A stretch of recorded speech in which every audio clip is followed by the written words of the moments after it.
Hey y'all, it's your boy Mr. Chubby. Today I am making a Mississippi pork roast. This is that Mississippi pot roast recipe you've seen going around TikTok, maybe a year or two ago, but switched over to cook a pork shoulder roast. I'm going to start off with about 1.5 pounds, 2-pound pork shoulder roast, and I'll show you how we do it. We are hitting both sides of the roast with seasoned salt and black pepper.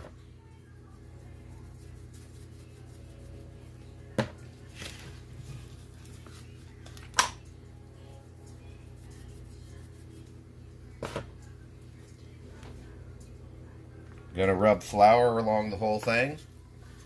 Doesn't have to look beautiful, doesn't have to be perfect, but we want to have a coating of flour on the whole thing so we get a nice sear all around.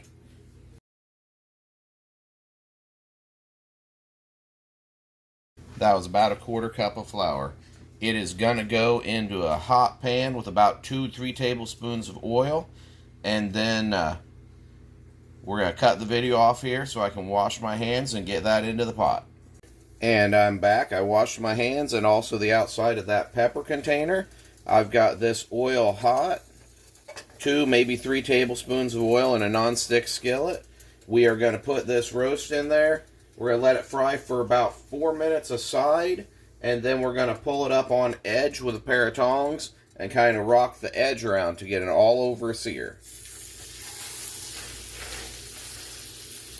A few minutes later. Alright, it's time to flip.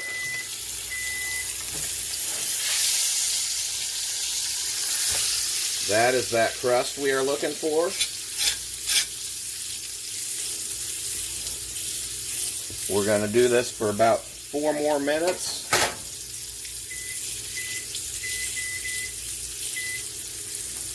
And then we are going to set it up on end and try to sear the edges and the end pieces. Trying to get a nice sear all over the outside. A few minutes later. Time to flip it up on side again. There we go. We're trying to sear it around the sides now. Only needs about 30 seconds to a side.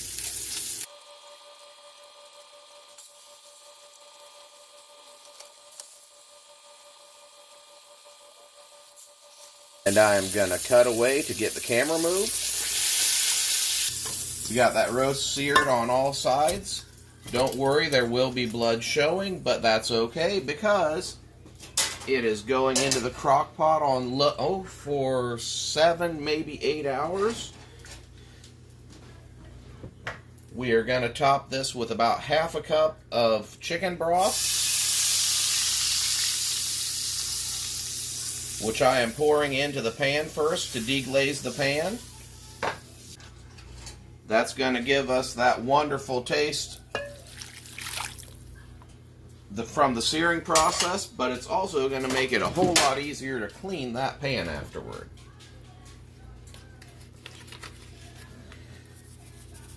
We are sprinkling 2 packets of Hidden Valley Ranch seasoning directly over the roast and around the roast.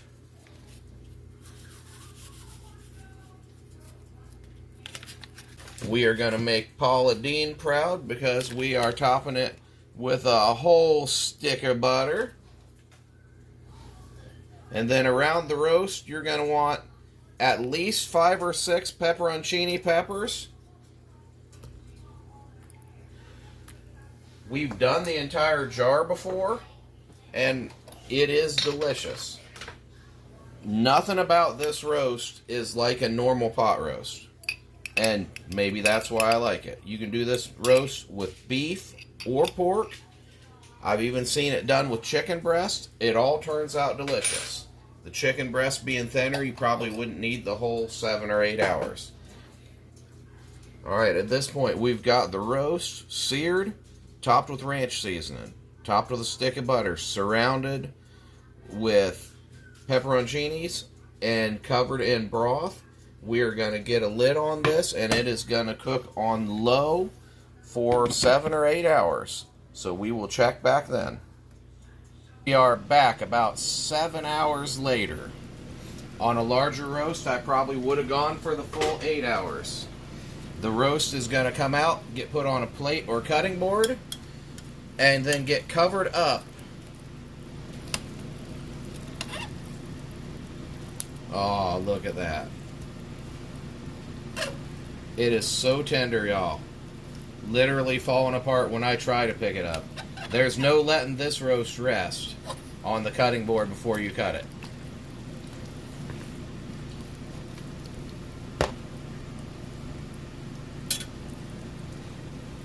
We are going to let it cool in the pieces that it comes out as. We're going to try to let it rest for a little bit, but it is definitely ready to shred. Don't throw away that juice. We are going to be saving that also. Time to make some gravy. We are starting off with 2 cups of juice. This is the drippings from the pot, from the crock pot, plus a little bit of extra chicken broth to bring it back up to 2 cups. I'm adding to that just a little bit of Kitchen Bouquet browning seasoning. That just deepens up the color. It's hard to describe what it does to the flavor because it doesn't do much to the flavor. We're going to bring this up to a boil on about medium to medium high. I've got some cornstarch slurry, which is just a 1/4 cup of water and 2 tablespoons of cornstarch whisked together well. That's going to go into the pot. Once it comes to a boil, it's going to be whisked in there as it boils for 1 minute.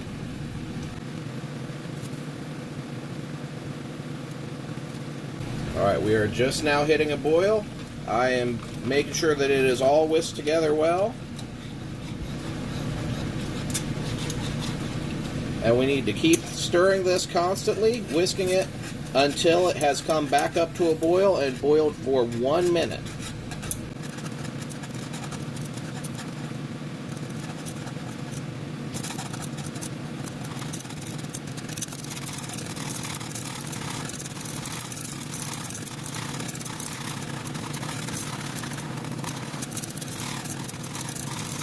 Got the gravy off the heat.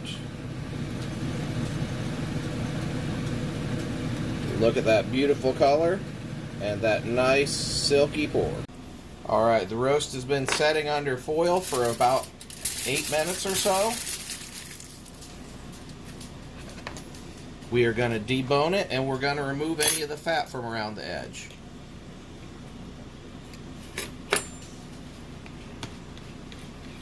The amount of fat you want to remove is really up to you. It has cooked so low.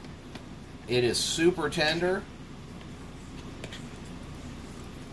That wouldn't hurt you. But some people are more sensitive about what they're eating, including the missus. So we are going to remove that gooey collagen-y goodness.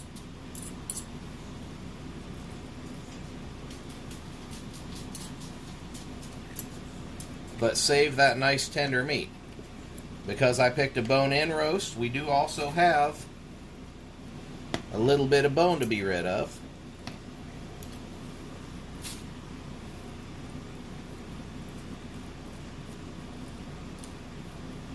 But look at how tender that is.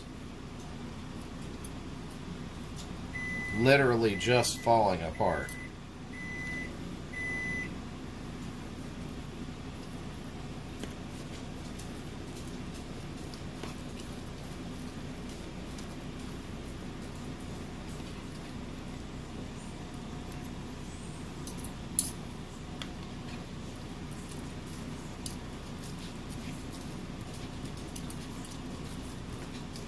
Easily the most tender and juicy pork roast you will ever make.